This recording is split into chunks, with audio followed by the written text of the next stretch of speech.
मुद्दे पर अध्ययन करते हैं from amongst on this issue. Anil ji has studied a great deal, is in touch with the movement leaders there, so I would urge the House to accept this resolution. If there is anyone who is opposed to this, can raise his or her hands. Otherwise, we deem it to be passed unanimously. वाह, अगला है जो कि मूल programme में नहीं दिए गए हैं, पर देश का कार्यकर्ता समाज उनको परिचित है, खासकर क्लाइमेट जस्टिस के सवाल पे। हालांकि वो इकोलॉजिकल जस्टिस, एनवायरमेंटल जस्टिस जो व्यापक मुद्दा है, उस पर भी उनकी गहरी समझ है। तो मेधा जी और मेरी राय ये हुई है कि आज उनकी व्यापक समझ नहीं, जो war industry, nuclear Wars, nuclear energy, इस सब पे भी उन्होंने काम किया है, सोचा है, पढ़ा है, लिखा है, पर आज वो सिर्फ एनवायरमेंटल जस्टिस पे अपनी बात रखेंगे। सौम्य दत्ता जी, आज तो वो 6 ही मिनट में बात रखेंगे, लेकिन जिनको उनके यूट्यूब पे उनके बहुत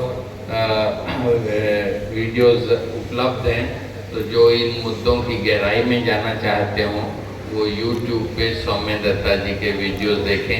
आज सिर्फ 6 मिनट। सबको जिंदाबाद।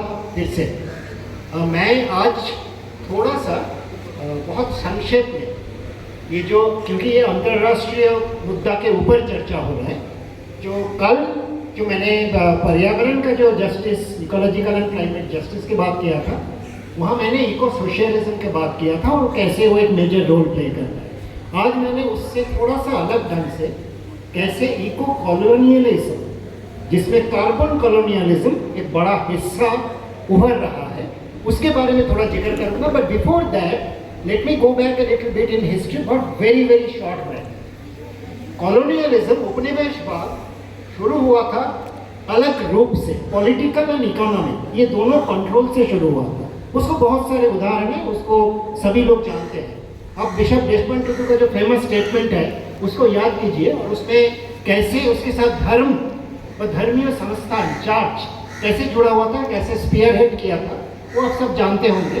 तो मैं डेस्मंड टुटू का उस वक्तव्य से शुरू कर रहा हूँ। जब मिशनरीज के रूप में कॉलोनियलिज्म हमारे जायगा में आए, अफ्रीका के बात हो रहा है, उन्होंने बाइबल लेके आए थे हमारे हाथ में, हमें बोला लेट्स प्रे, हमारे हाथ में बाइबल दिया, बोला let's pray, close your eyes and pray. When we opened our eyes, we were holding the Bible, they were owning our land. आज के दिन में उस बाइबल एक बड़ा रूप, इकोलॉजी, क्लाइमेट, इसको रूप में सेम कॉलोनियल कंट्रीज आज के दिन में इस्तेमाल कर रहे हैं। मैं बहुत छोटा छोटा उदाहरण देके खत्म करूंगा, बाद में विस्तार से कोई भी बात करना चाहे, समझना चाहे, अलग फोरम है। नंबर 1, आज के दिन में ये जो प्लेटफॉर्म है, इंक्लूडिंग हमारे यहाँ जो वक्ता थे, 2 वक्ता से मैंने सुना ये कैसे फार्मर्स कार्बन फार्मिंग कर सकते हैं, कुछ पैसा मिल सकता है। Where is this coming from? 1997 में जो कियोटो प्रोटोकॉल था, वहाँ एब्सोल्यूट डिमांड ऑफ रिडक्शन था, जो क्लाइमेट क्राइसिस को टैकल करने के लिए सारे दुनिया में जो अमीर कंट्री है जिन्होंने इसको क्रिएट किया, उन्होंने इसको कम करेंगे, प्लस उन्होंने पैसा देंगे गरीब देशों को। अमेरिका पहले प्रेशर डाला कि नहीं, ये नहीं हो पाएगा, हमारे इकोनॉमी का नुकसान होगा, तो वहां से कियोटो प्रोटोकॉल से in the name of flexible mechanism the market mechanism came. Market mechanism, बाजार व्यवस्था से क्लाइमेट को टैकल किया जाएगा। क्या होगा? Europe, America, Japan, south Korea, ये लोग अपने इतना कम नहीं करेंगे, अपना प्रदूषण कम नहीं करेंगे उतना, लेकिन सस्ता जमीन कहाँ है? गरीब देश में है। पहले Africa, the first country which suffered is Kenya in Africa. उसके बाद आज के दिन में भारत का 7 राज्य में ये कार्बन कॉलोनियलिज्म इफेक्टिवली काम कर रहा है। उत्तराखंड से शुरू करके, तेलंगाना से शुरू करके, आंध्र प्रदेश, कर्नाटक से शुरू करके, मिजोरम, हमारे जंगल, वहाँ का जो जंगल का आदिवासी है, उनको बोला गया यहाँ कोई भी फायर होगा आप जिम्मेदार हो, आपको बुझाना पड़ेगा। क्यों? When we investigated, we found they are getting money. The forest department पैसा ले रहा है अमेरिकन कंपनी से, थ्रू अमेरिकन बिग एनजीओज पैसा आ रहा है, उनको एमिशन को कम दिखाने के लिए यहाँ एक पर्टिकुलर जगह में फॉरेस्ट को स्टैंडिंग फॉरेस्ट रहना पड़ेगा, उसको कार्बन स्टॉक कम नहीं होगा। स्थानीय जो जंगल में रहने वाले व जंगल का पेरीफेरी में रहने वाले, वो वहाँ का रिसोर्सेस, थोड़ा लकड़ी थोड़ा चीज नहीं ले सकते हैं। तो जमीन का ऊपर, हमारे जमीन के ऊपर, हमारे जंगल के ऊपर, हमारे खेती के ऊपर, I just give another example and then shift, ये जो आधिपत्य, जो कंट्रोल, ये आज बहुत सारे अमेरिकन यूरोपियन एंटिटीज को है, सिर्फ आने वाले नहीं है, ऑलरेडी है। 7 राज्य में मैंने जाके स्टडी किया, देखा कैसे वहाँ अपना जमीन और नेचुरल रिसोर्सेज का एक्सेसिबिलिटी कम हुआ है, नहीं ले पाता है लोग। आज ये चीज जंगल से बढ़ के खेती में आया है।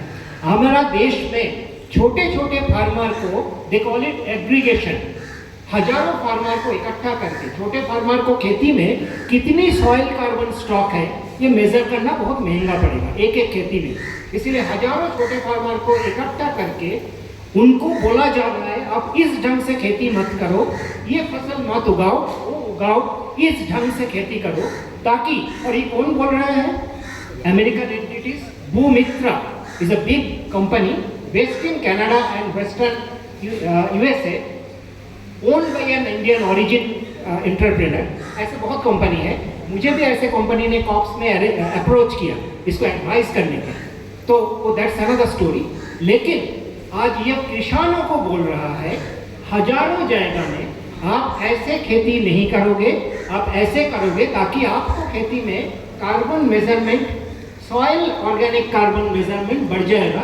उसको हम ड्रोन से और सैटेलाइट मेजरमेंट से आज ये हो रहा है, आई एम रिपीटिंग दिस, आज ये हो रहा है 7 राज्य में कम से कम। मतलब हमारे किसान अपना सस्टेनेबिलिटी के लिए, फूड प्रोडक्शन के लिए अपना तरीका जो सूटेबल है उससे हटके दूसरा ढंग से खेती करेंगे, क्योंकि थोड़ा सा पैसा मिलेगा, थोड़ा सा एक्स्ट्रा पैसा मिलेगा। So that money which is a carbon colonialism, इसको बहुत क्लियर एग्जांपल और बहुत है, मैं डिटेल में नहीं जाऊंगा। द थर्ड एरिया मैं बोल के खत्म करूंगा और इसको मैं जोड़ने की कोशिश करूंगा 1 मिनट। वेस्ट, अमीर देशों में जो वेस्ट प्रोडक्शन होता है, जो बर्फ पदार्थ, जो कचरा, प्लास्टिक का कचरा, जहाज में जो बहुत ज्यादा जहरीला कचरा जो एस्बेस्टस से होता है, ऐसे बहुत सारे चीज होता है। जहाज तोड़ने का, पुराने जहाज तोड़ने का सबसे बड़ा सेंटर कहाँ है?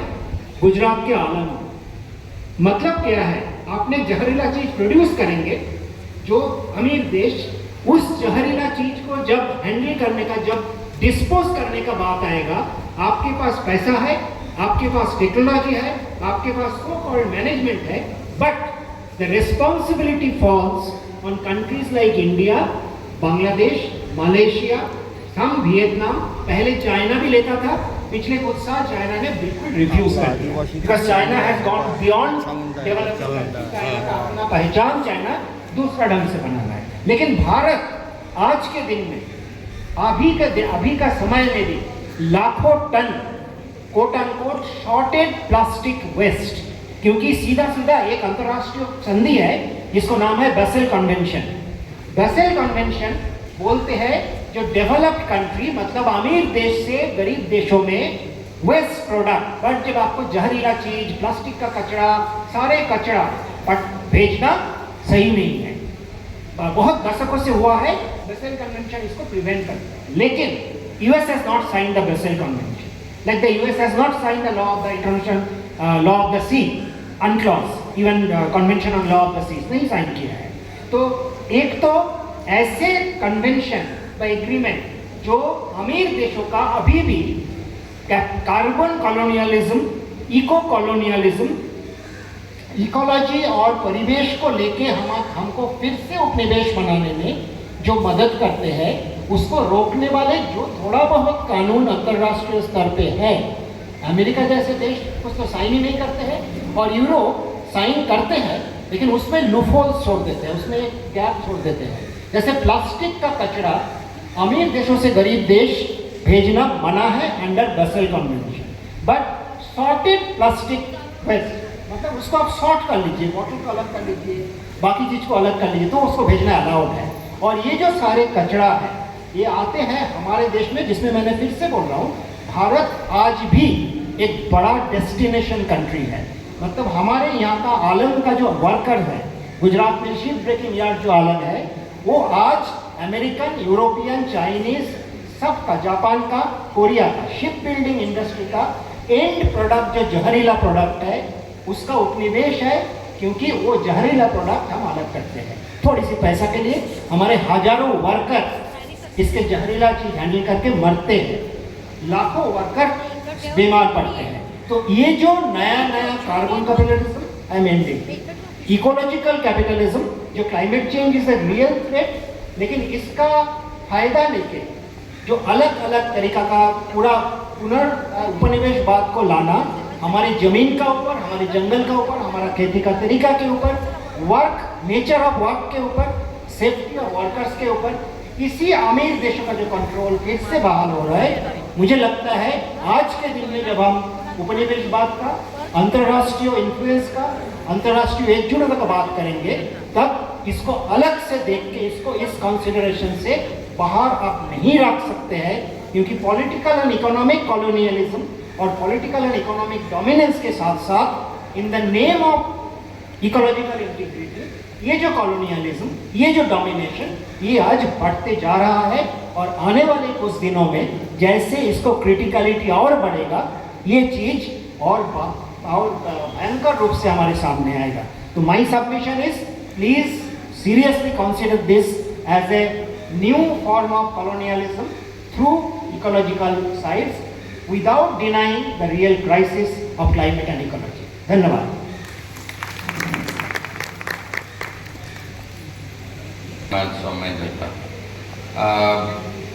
जिन लोगों ने खाना साथियों ने नहीं खाया है उन पे अन्याय होगा। अगला सत्र साथ ही साथ शुरू होगा और उनको खाना और गंभीर बातें सुनना, उन दोनों में से किसी एक बात को चुनना पड़ेगा, क्योंकि खाने का कोई अवकाश संयोजक जी का कहना है नहीं दिया जाएगा। अब मैं फिरोज मिठी बोरवाला से जो